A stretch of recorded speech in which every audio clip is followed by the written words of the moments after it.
In today's video, we will discuss the vascular coat of the eye. It is the second layer of the eyeball.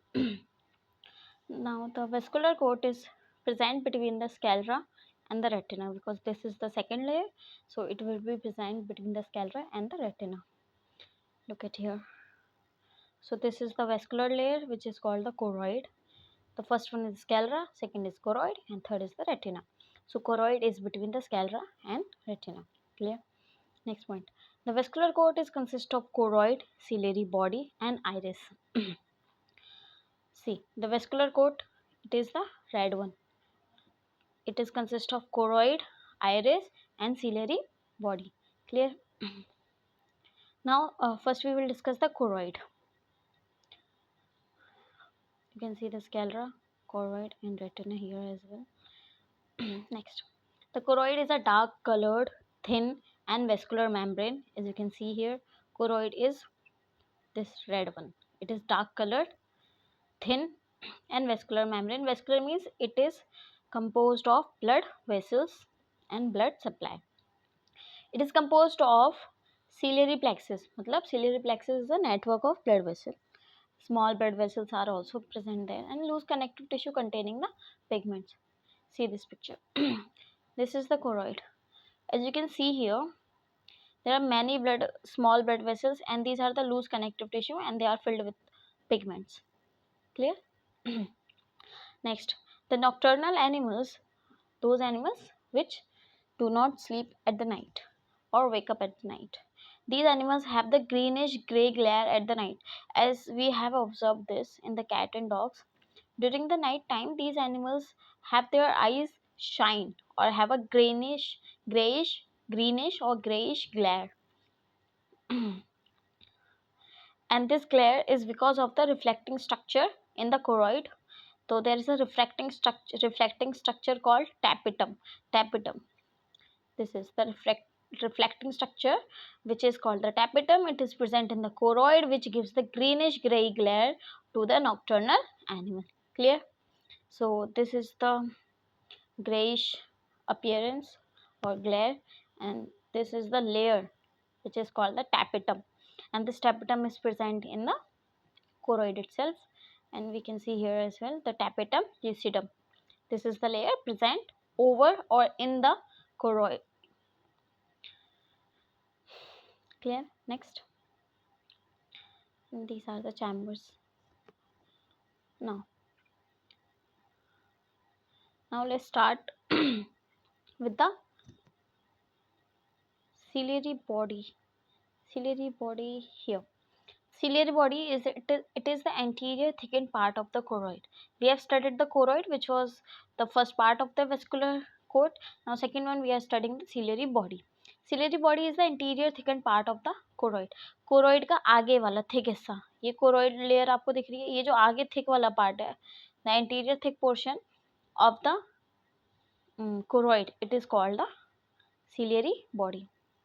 दिख रहा है ये ciliary body है. ये क्या है, choroid का आगे वाला थोड़ा सा थिक पार्ट है. क्लियर हो गया? Due to presence of 70 to 80 raised ridges called the ciliary processes. अब ये थिक क्यों है?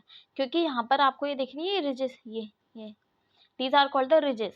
सो there are around 70 to 80 ridges are present over the ciliary body, and these thick ridges are called the ciliary processes. And these thick ridges are called the ciliary process. Let's see through the another picture here. See this picture. This is the this whole structure. This is iris, this is structure. ये structure हमारा क्या है? ये structure हमारा, ये पूरा structure क्या कहलाता है? Ciliary body. और ये जो ridges दिख रही हैं, ये ridges, these ridges are called the ciliary process. Clear हो गया? Let's move. Ciliary process clear है, ciliary body clear है. तो this whole structure is ciliary body, and these ridges are called the ciliary process. Let's move. Now, next is suspensory ligament. So they maintain the position of the eye lens. See, this is the eye lens. and this is ciliary body. ये जो ligaments ये दिख रहे हैं ना, fine fibers, these fibers are called the suspensory ligament. And what are these ligaments are useful for? They are useful for maintaining the position of the eye lens. This is the OT, remember this, the position of the eye lens maintained by the suspensory ligament. Suspensory ligament. Suspensory ligaments are the group of fine fibers. तो ये fine fibers के बने हुए होते हैं. They originate from the groups present in between the ciliary process. जो भी हमने ciliary process देखा, उन ciliary process के जो grooves हैं, उन ग्रुप से ये originate होता है और ये कहाँ तक जाता है? It extend up to the capsule of the lens. Let's see through this picture again.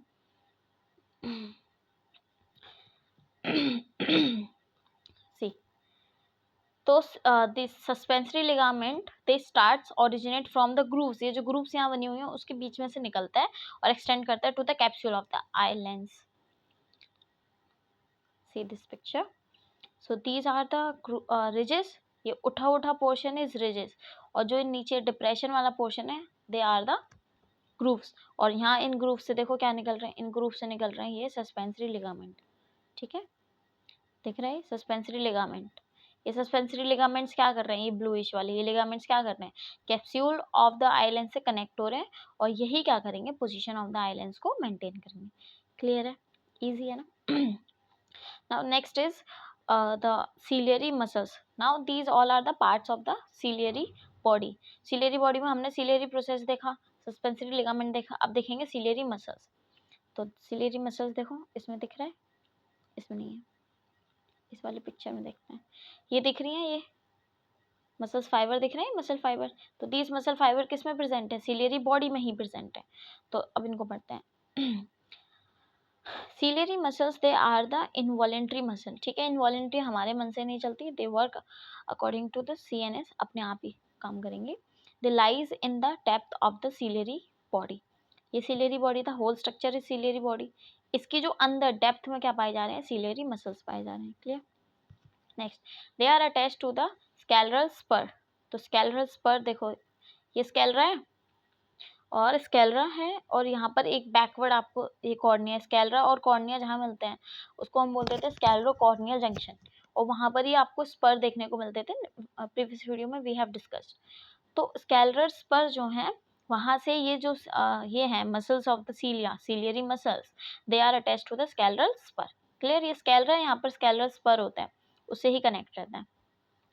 Clear है ये picture. This is ciliary muscle या मस्कुलस सिलियारिस.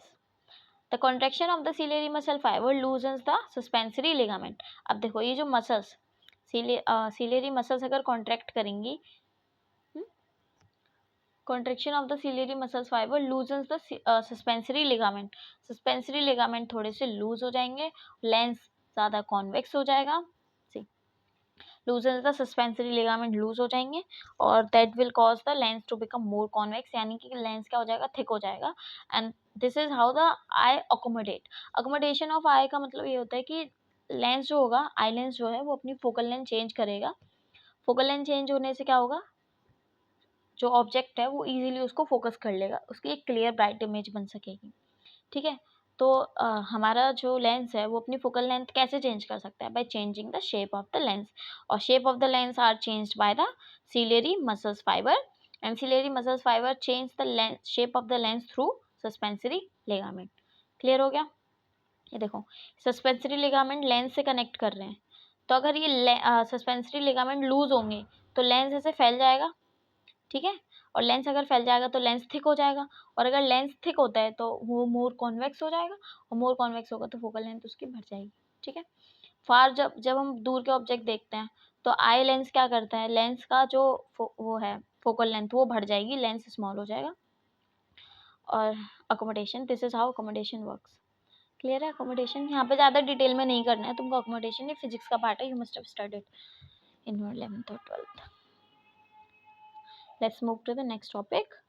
तो ये फाइनल आप पिक्चर्स में देख सकते हो, ये सिलियरी बॉडी है, ये फाइबर्स दिख रहे हैं, ये सिलियरी मसल्स है, ये सस्पेंसरी लिगामेंट है, ये लेंस है और ये आइरिस है. ठीक है, रिवाइज कर सकते हो with this picture. Now move to the next point. This is the iris. Now iris is the interior continuation of the vascular tunic या फिर वेस्कुलर कोट. आगे की तरफ से जो वेस्कुलर लेयर है वो क्या बनाती है, आइरिस बनाती है. It remains suspended in the aqueous humor present in front of the lens and behind cornea. aqueous humor कहाँ present होता है, देखो ये aqueous humor कहाँ है, ये हमारा कॉर्निया है और ये लेंस है, ये एंटीरियर चैम्बर इसको बोलते हैं. ठीक है, तो एंटीरियर चैम्बर और पोस्टीरियर चैम्बर दोनों में पाया जाता है. देखो चैम्बर वाला फोटो, ये रहा एंटीरियर चैम्बर. देखो कहाँ है, between the cornea and the iris. Cornea और आइरिस के बीच में इंटीरियर चैम्बर होता है and between the iris and the lens is the posterior chamber. तो इन दोनों चैम्बर्स में क्या पाया जाता है, एक्वस ह्यूमर पाया जाता है. ठीक है, नाउ आइरिस क्या होता है कि उसी में सस्पेंडेड होता है anterior part of the aqueous humour, composed of fibrous stroma. Iris जो होता है फाइब्रस स्ट्रोमा से मिलकर बना होता है. देखो ये जो जितने भी इसमें, ये स्ट्रोमा का मतलब क्या होता है, जितने भी इसका कंपोजिशन है अंदर वाला, ये आइरिस है. ठीक है, ये आइरिस है. ठीक है, और ये देखो आइरिस, ये ब्लू वाला पार्ट है और इसमें आप देखोगे ये ऐसे दिखेगा. क्लियर है ना, ये ऐसे सिलेरी मसल्स से आगे जो निकल रहा है सिलेरी बॉडी से. Now the iris contains the radiating and circular muscle fibres. देखो आइरिस के पास ना मसल फाइबर होते हैं, उसी की वजह से हमारा आइरिस डायलेट, प्यूपिल का डायलेशन या प्यूपिल का कॉन्ट्रेक्शन होगा. ठीक है, next the pigmented cells are present in the iris which gives the colour to the eye, the blood vessels and the layers of endothelial covering. Let's look through this picture. ये देखो dilator muscle, sphincter muscle. ठीक है, तो there are many muscles which are radiating and circulating. These muscles are present in the iris and the pigments are also present. ठीक है, pigment which gives the color to the eye. Now pupil. Let's start now. The pupil. Now pupil is the central aperture of the iris. ये पूरा iris था, इस iris के centre पे जो space है, पर्चर है, उसको ही हम क्या कहते हैं, प्यूपिल कहते हैं. अब इस पिक्चर में ये प्यूपिल है और ये पूरा आइरिस है, ये ब्लू वाला. Clear, okay. नाउ प्यूपिल का जो साइज है that is regulated by the contraction of the iris fibre. Iris के फाइबर का कॉन्ट्रैक्शन होगा तो वहाँ पर हमारा प्यूपिल का साइज, देखो ये आइरिस और प्यूपिल है. अभी देखो अगर हमारी सर्कुलर मसल, दो मसल है, रेडियल और सर्कुलर मसल, अगर ये मसल कॉन्ट्रैक्ट करेंगे, देखो ये कॉन्ट्रैक्ट कर रही हैं, तो प्यूपिल का साइज बढ़ जाएगा. ठीक है, याद रखना है. कॉन्ट्रैक्ट करेंगी तो आइरिस पीछे जाएगा, तो प्यूपिल जो अपर्चर है वो स्पेस ज़्यादा बड़ा होगा. तो डिम लाइट जब होती है तो प्यूपिल डायलेट होता है और उस समय देखो आंखों पे जोर भी पड़ता है डिम लाइट में, क्योंकि ये आइरिस कॉन्ट्रैक्ट कर रहा होता है एंड रिवर्स हो जाएगा फॉर द ब्राइट लाइट. ठीक है, next point we have iridic granules. तो ये इनको हम कॉर्पोरा नाइग्रा भी कहते हैं और ग्रेनुला इरिडिका भी कहते हैं. ये क्या है, मैक्रोस्कोपिक. पहले इसकी पिक्चर देख लो फिर समझ में आ जाएगा अच्छे से. ये देख लेना डायलेशन का और उसका. अब देखो ये पिक्चर, ये हॉर्स की आई है, ये यहाँ पे दिख रहा है, ये प्यूपिल था, ये प्यूपिल है पूरा. इस प्यूपिल में आपको ये दिख रहा है ना, ये dark, this is corpora nigra. These are the granules, dark coloured granules. So they are macroscopic dark granules present at the upper and sometimes on the lower pupillary ligament or layer.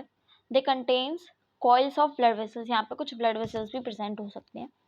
Their significance are not known. उसका significance अभी नहीं पता है. Found in the ungulates. Ungulates मतलब those animal which having the hoof. तो जैसे horse हो गया, तो इनमें ये पाया जाता है. Now next we have pupillary membrane. It is a fetal membrane. ठीक है, मतलब ये क्या था, फीटल एज पे पाया जाता है, बर्थ के बाद नहीं होता है, फीटल एज में पाया जाता है. It is present as a strands of tissue across the pupil. Picture देखते हैं इसका. ये देखो ये प्यूपिल है, पीछे ये प्यूपिल है और ये इसके ऊपर ये स्ट्रैंड्स दिख रहे हैं ना, ये strands, these are the papillary, this is the papillary membrane. So the papillary membrane is present as a strands of tissues around the pupil. Pupil के around tissue के strands हैं. It helps in the blood supply to the lens at the fetal age. जब fetal age होती है उस वक्त ये lens को blood supply देने का काम करता है. मोस्टली ये एब्जॉर्ब हो जाता है during the birth in mammals. Mostly mammals में ये एब्जॉर्ब हो जाता है बर्थ के टाइम पर, लेकिन कुछ ब्रीड्स ऑफ डॉग्स में क्या रहता है, ये पेपिलरी मसल्स परसिस्ट रहती है बर्थ के बाद भी अंटिल अबाउट 3 to 4 weeks, और during that period the puppy can't see. So this was all about the fibers sorry, all about the vascular coat of the eyeball. I hope everything would be clear because pictures से सारी चीज़ें clear है. Ciliary muscle, ciliary body, iris, choroid, सारी चीज़ें clear कर ली. In the next video we will be discussing the third layer of the eye, which is the nervous layer or retina. Thank you.